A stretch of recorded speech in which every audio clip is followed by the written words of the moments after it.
Ele está no meio de nós. Proclamação do Evangelho de Jesus Cristo segundo Mateus. Glória a vós, Senhor. Naquele tempo, o Espírito conduziu Jesus ao deserto para ser tentado pelo diabo. Jesus jejuou durante 40 dias e 40 noites, e depois disso teve fome. Então o tentador aproximou-se e disse a Jesus: se és filho de Deus, manda que estas pedras se transformem em pães.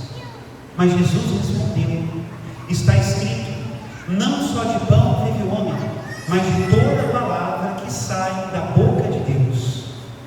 Então o diabo levou Jesus à cidade santa, colocou-o sobre a parte mais alta do templo e lhe disse: se és filho de Deus, lança-te daqui abaixo, porque está escrito, Deus dará ordem aos seus anjos a teu respeito, e eles te levarão nas mãos, para que não tropeces em alguma pedra. Jesus lhe respondeu: também está escrito, não tentarás o Senhor teu Deus. Novamente, o diabo levou Jesus para um monte muito alto, mostrou-lhe todos os reinos do mundo e sua glória, e lhe disse: eu te darei tudo isso, se te ajoelhares diante de mim, para me adorar. Jesus lhe disse: vai-te embora, Satanás, porque está escrito, adorarás ao Senhor teu Deus, e somente a Ele prestarás culto. Então o diabo o deixou, e os anjos se aproximaram e serviram a Jesus. Palavra da salvação. Glória a vós, Senhor. Podemos sentar, queridos irmãos e irmãs, para nossa reflexão. Início da quaresma, tempo de crescimento, de conversão, e também tempo de tentação. Essas duas coisas estão intimamente unidas, intimamente. Sem a luta da tentação, nós não crescemos. Para desatrofiar o nosso coração, para crescer nas virtudes, é importante a luta. Sem luta não há vitória. E por isso, na providência de Deus, que é providência amorosíssima e sapientíssima, Deus não tirou da nossa existência a tentação. Não fez isso com o primeiro homem e a primeira mulher, e também não fez isso conosco. Quando nos ensinou a rezar com filhos, aquela oração que nos ensina a chamar a Deus de Pai, como é que o Senhor nos ensinou a falar sobre a tentação? Não nos deixeis cair em tentação. Deus nunca nos ensinou a pedir, livrai-nos da tentação. Justamente por isso, porque é um sentido pedagógico e de crescimento nas tentações que nós suportamos. Cada vez que diante de mim se coloca encruzilhada entre o bem e o mal, e eu decido pelo bem, eu saio fortalecido. Todas as vezes em que eu preciso escolher entre Deus e o inimigo de Deus, e escolho Deus, eu saio fortalecido. E esse é o plano de Deus para a nossa salvação e para o nosso crescimento. Portanto, vamos por ele, né? Vamos começar então a meditar sobre o tema da tentação e da vitória que nós devemos ter sobre a tentação com as leituras de hoje. Em primeiro lugar está a leitura do livro do Gênesis. A leitura de hoje do Gênesis nos fala de duas verdades. Primeiro, a verdade que nós fomos criados para o amor. Deus nos criou colocando as suas mãos, soprou sobre nós o alento de vida. Por isso a imagem e semelhança de Deus está impressa em nós, não somente na parte física. Quando a gente fala imagem e semelhança, talvez o primeiro que vem à nossa mente é a questão física, mas não é isso. Nós somos imagem e semelhança de Deus no corpo, na mente e no espírito. Todas as fibras do nosso corpo se inclinam para o amor, porque nós fomos criados para o amor, e nós não podemos esquecer isso. Mais original do que o pecado é a graça de Deus. Porém, fracos, desde o primeiro momento da criação, nós voltamos as costas para esse projeto do amor de Deus. Por quê? Porque demos ouvidos à tentação do demônio, que nos dizia que obedecer a Deus é ser diminuídos, ouvir a voz de Deus é ser menos, é ser humilhados. Nós estamos colocando isso no coração, o demônio foi colocando isso no nosso coração, né? E nós fomos aceitando, de tal maneira que, quando Deus nos prometia que seguir os seus mandamentos é crescer, nós vimos nisso uma servidão indigna da nossa natureza. E foi aí que nós erramos. E aí vem a segunda verdade que o livro do Gênesis hoje nos diz.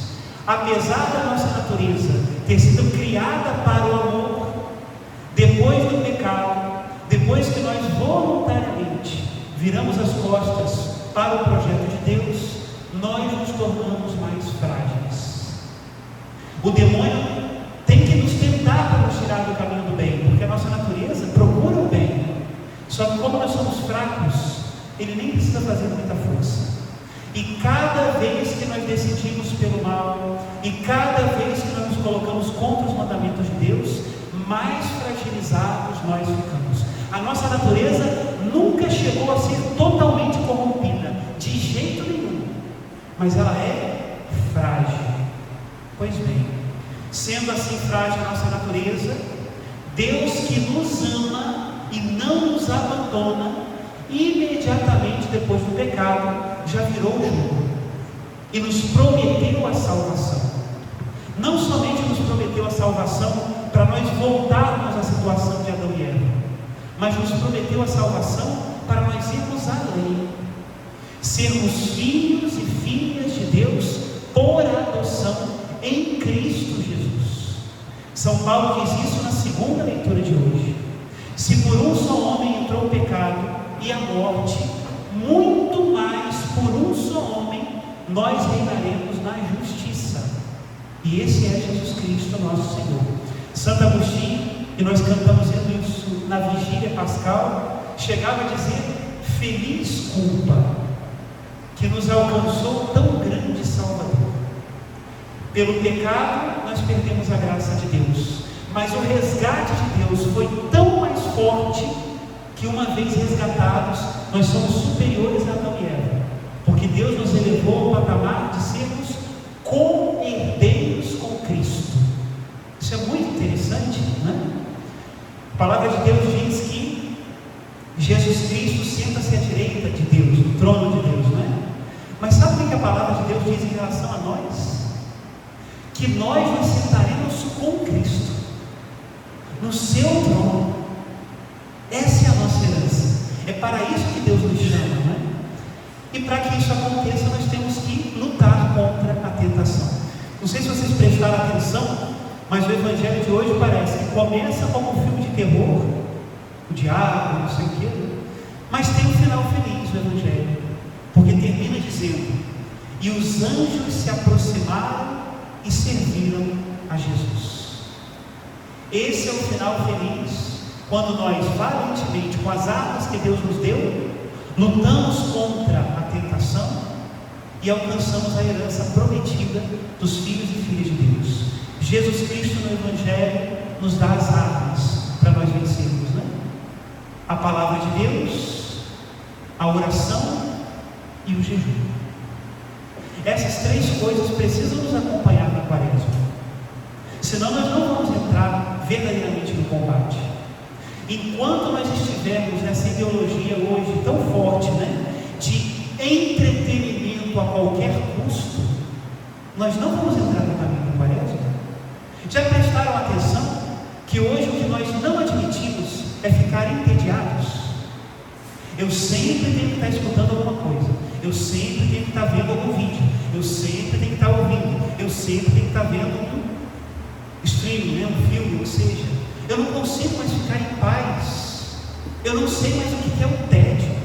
Uma vez que o celular está colocado na nossa mão, o tédio parece um terror. Tem gente até que acha que está doente quando sente tédio. E o tédio é da nossa natureza. E deixa eu dizer para vocês, sem tédio não há oração. Nós precisamos ter um tempo sem estímulos externos, para podermos ouvir a Deus. Do mesmo modo também o tema do jejum. Se nós não nos esforçarmos pelo jejum, nós nunca teremos ouvidos atentos a Deus. Deus sempre fala, mas os satisfeitos não escutam.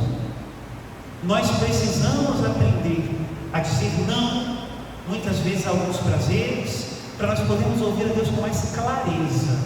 Esse é o tema da quaresma, e por isso Jesus foi para o deserto. Ele não precisava lutar, Jesus já era vencedor.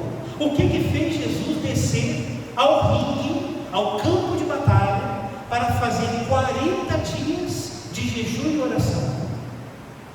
O que fez Jesus descer foi nos ensinar a lutar. Palavra de Deus, oração e jejum, e nos ensinar também a vencer o demônio, né? Vocês sabem, domingo passado nós já falávamos disso, né?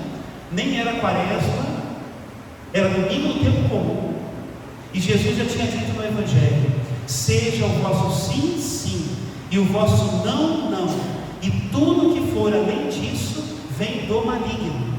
Jesus já estava nos dizendo que o campo verde do inimigo é a mentira. Pois bem, no primeiro domingo da quaresma aparece o encardido justamente para tentar a Jesus no campo da mentira. E aonde é que o diabo pega? Nas promessas de Deus.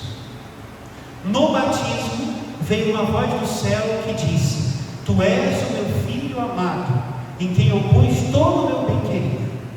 Pega lá na Bíblia depois. Logo depois do batismo são as tentações. E aí o diabo começa a tentação dizendo: se és o filho de Deus, se és o filho de Deus. É assim também que acontece na nossa vida. Quando Deus nos dá uma palavra, quando Deus nos dá uma promessa, quando Deus nos dá uma missão, pode ter certeza que é ali que o diabo vai botar o dedo, justamente para nos tentar e nos tirar do caminho, porque ele sabe que nós estamos a perigo. Se nós recebemos uma promessa de Deus, se nós recebemos uma palavra de Deus, uma missão de Deus, nós estamos no caminho da salvação. Mas é justamente ali que Deus permite a tentação, para que nós nos purifiquemos e não nos orgulhemos, né? Mas sejamos mais dependentes da graça de Deus. Vamos então às 3 tentações do Evangelho de hoje. Primeira tentação: se és o Filho de Deus, transforma essas pedras em pão. O que vocês acham? Vocês acham uma boa proposta? Se aparecesse agora aqui o Ricardinho vestido de mandrake e falasse para vocês que ia dar o poder de vocês transformarem pedras em pão, o que vocês acham? Boa coisa? Parece, né? Tem tantos países passando fome, pai. Famílias, lugares, falta pão. Não seria uma má ideia transformar as pedras em pão? Qual é a tentação do demônio? A tentação do demônio é nós colocarmos a nossa esperança nas coisas materiais, somente. É o materialismo puro, né? Já está mais do que provado que o mundo produz mais alimentos do que nós somos capazes de consumir. Já está provado. Agora, se o mundo produz uma quantidade maior de alimentos do que a humanidade é capaz de consumir, por que existem pessoas que passam fome? É por falta de matéria? Ou é por falta de espírito? Ou é por falta de amor, de fraternidade e de evangelho? Essa é a grande questão, né? A primeira tentação do demônio é justamente achar que, uma vez que nós tenhamos as estruturas materiais resolvidas, o mundo viverá em paz. E o que nós estamos vendo hoje?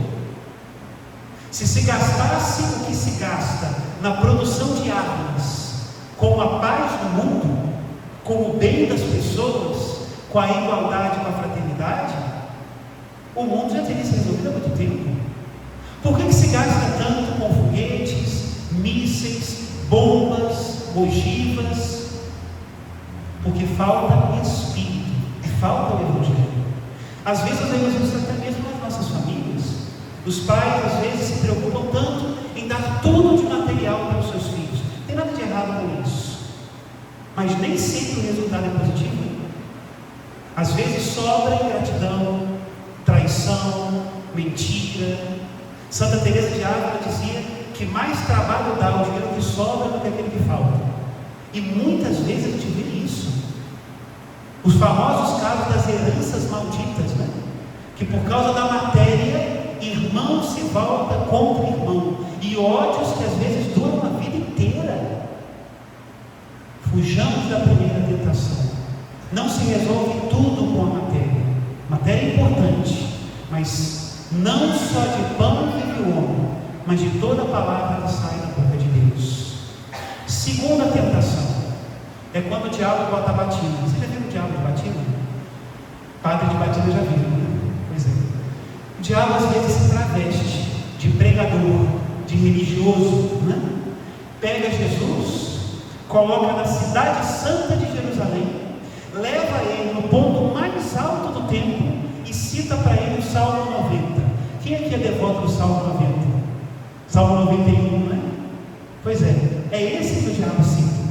O Senhor ordenou seus anjos para que não deixem o teu pé tropeçar numa pedra. Caiu 1000 ao teu lado, 10.000 à tua esquerda, tu não serás atingido. É esse o salmo que o diabo cita. E essa é a tentação. Qual, Pai? A tentação da falsa religião. Qual é a falsa religião? É aquela onde nós deixamos o nosso lugar de discípulos e nos colocamos no lugar de mestres. Deus tem que fazer aquilo que eu planejei. Eu faço os meus planos, eu decido o que é melhor para mim, eu sei o que eu preciso e Deus assina embaixo. Essa é a falsa religião. E nós somos o tempo todo tentados a ela.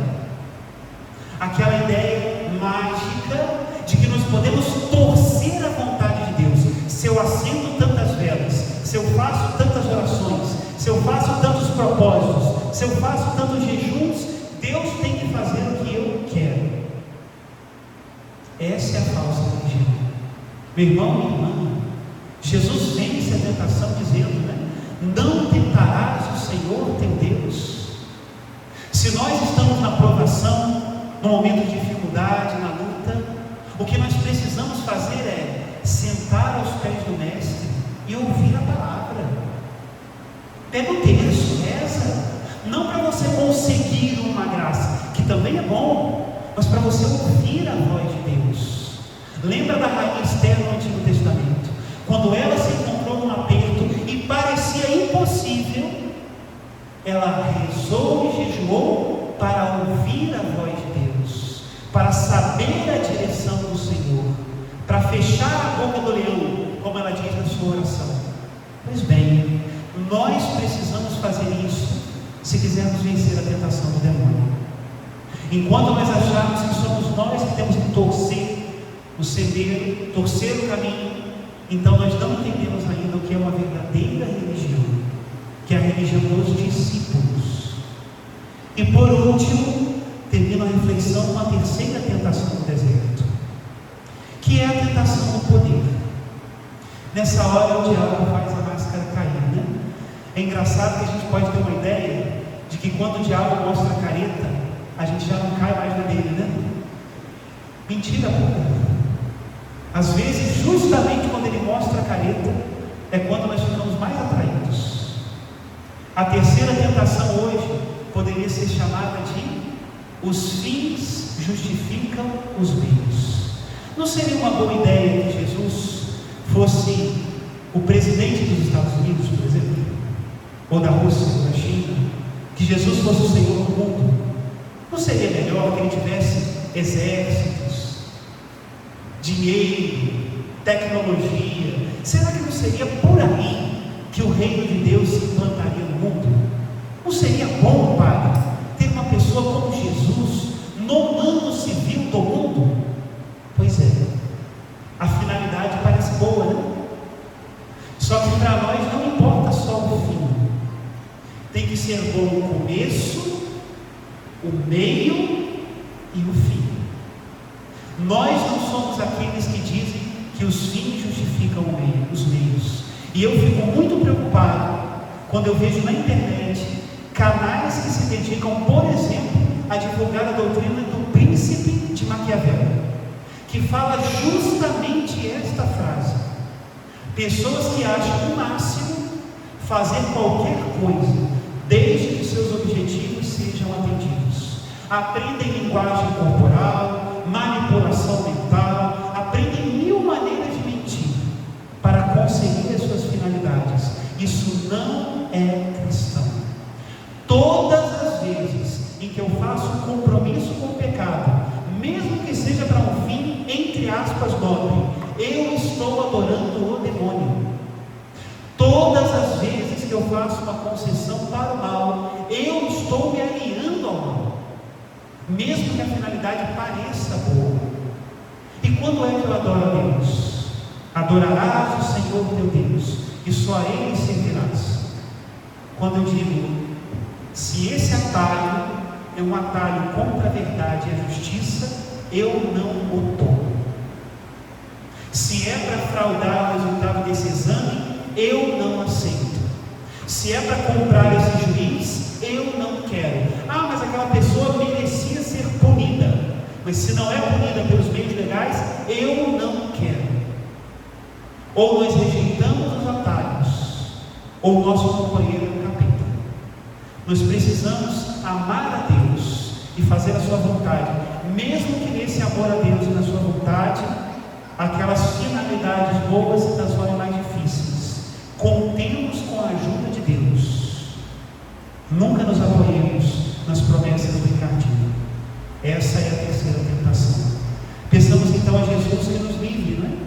Desse materialismo cego que não vê o Espírito, dessa falsa religião que quer mandar em Deus e não ter a Deus como Senhor, e dessa mentalidade maligna de que os fins justificam os meios, porque só assim nós agiremos como filhos e filhas de Deus, guiados pelo Espírito no deserto. Louvado seja nosso Senhor Jesus Cristo. Podemos permanecer sentados. Primeiro domingo da Quaresma, nós faremos a admissão daqueles que receberão